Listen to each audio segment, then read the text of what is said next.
I'm going to tell you one thing. It was not a 10, it wasn't a 9, it wasn't an 8.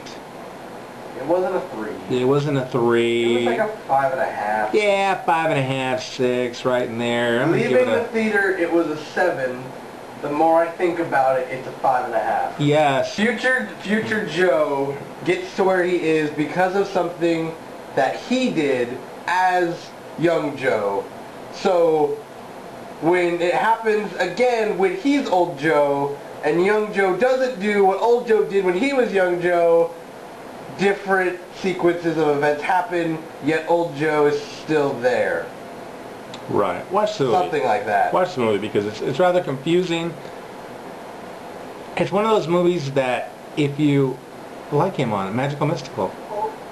I'm not going to give you too many spoilers because I'm afraid I'm not going to be able to explain the spoilers in the correct fashion, but there's a lot of, shall we say, loopholes in the movie, because anytime you have time travel, you're going to have problems, okay?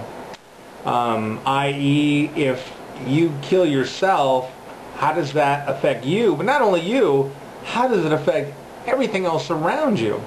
So as we're watching this movie, some things happen, and you're sitting here going, well, if this happens and this happens, then A through Z and 1 through 12 shouldn't be happening, but they are kind of happening. You have to kind of watch the movie. The movie was slow at some points. I'm going to say the movie was a little bit like Blade Runner.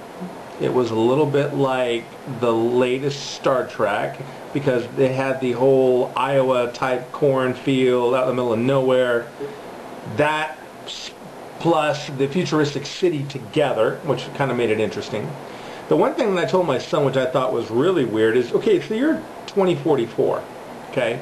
I've seen movies that they portray the future, and the old cars look like futuristic old cars.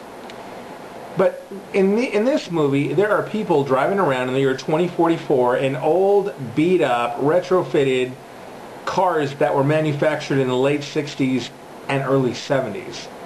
And I'm sitting here going, let's do the math here. 4, 5, 6. These cars are 70-year-olds. Now, 70 years old. They didn't come up with old, beat-up 2000 cars or 2020 cars. No, they had to have these old cars that were from the 60s and 70s, which I thought was just kind of like ridiculous.